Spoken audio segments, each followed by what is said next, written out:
Lagi dengan saya Harits. Kali ini kita akan mereview sebuah skuter dari Piaggio, yaitu Vespa GTS Super 150. Ingin tahu lebih lanjut tentang Vespa ini? Tonton terus videonya.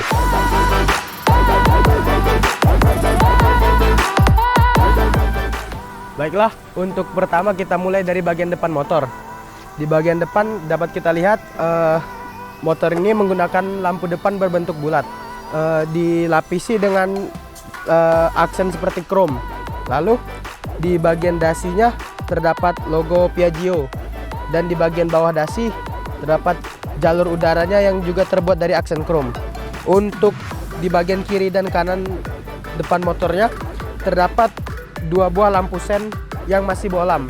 Di bagian bawah lampu sennya ada lampu tambahan yang juga sudah LED. Nah, baiklah, selanjutnya kita lanjut ke bagian speedometer. Speedometer di motor ini menggunakan dua bagian, yaitu bagian analog dan juga bagian digital. Untuk bagian analog terdapat speedometer yang terdiri dari kilometer dan juga mil. Lalu di bagian digital terdapat beberapa info, seperti diantaranya yaitu fuel meter, odometer, dan juga jam. Kita juga dapat melihat info trip A dan trip B dengan menekan tombol di bagian sebelah kanan, yaitu tombol mode. Lanjut ke bawah sedikit ke bagian tombol-tombolnya. Di sini terdapat beberapa tombol. Untuk bagian kanan terdapat 4 tombol, yaitu tombol lampu di atasnya.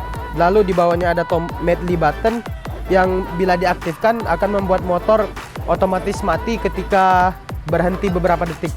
Lalu di bagian bawahnya ada tombol starter, dan sebelah kiri tombol starter terdapat tombol mode. Di bagian kiri terdapat 3 tombol, yaitu tombol lampu dekat dan lampu jauh, tombol lampu sen, dan terakhir ada tombol klakson. Beralih ke bagian dashboard. Di bagian dashboard ini terdapat aksen kayu di motor ini. Lalu ada tombol untuk membuka jok belakang. Di bawahnya terdapat bagian bagasi depan motor yang bisa dibuka dengan geser kunci kontak ke bagian paling kanan lalu menekannya. Nah, di bagian dalam bagasi depan ini tidak terlalu luas. Namun Vespa menyediakan sebuah USB di bagian kirinya yang dapat digunakan untuk men-charge gadget kita. Nah, untuk kuncinya sendiri motor ini masih menggunakan kunci kontak sehingga belum immobilizer. Lalu di sini ada remote control yang berfungsi untuk terdapat beberapa tombol di dalamnya. Yang pertama ada tombol alarm, kemudian tombol security, dan ketiga ada tombol untuk mencari motor ketika kita di parkiran, yang mana ketika ditekan tombol itu akan membuat motor menghidupkan lampunya beberapa kali sehingga memudahkan kita mencari motor di parkiran. Nah, kita beralih ke bagian jok. Untuk membuka jok cukup dengan menekan tombol di bagian kiri. Nah, untuk bagian joknya sendiri, jok dari motor ini tidak terlalu luas. Untuk menyimpan helm misalnya, untuk menyimpan helm motor ini tidak cukup, nyangkut. Dan mungkin kita hanya dapat menyimpan beberapa barang-barang seperti mungkin jas hujan ataupun sarung tangan sebagai perlengkapan kita membawa motor. Dan di sini juga terdapat tangki bensin untuk Vespa ini. Kita beralih ke bagian belakang motor. Di sini terdapat 2 buah lampu sen yang masih bohlam, dan juga terdapat stop lamp bercover merah yang sudah LED. Dan di bawah stop lamp terdapat dudukan plat nomor di atas spakbor motor. Kita lanjut ke bagian kiri motor yang di mana terletak bagian CVT motor. Di sini terdapat tulisan Vespa yang menggunakan aksen chrome.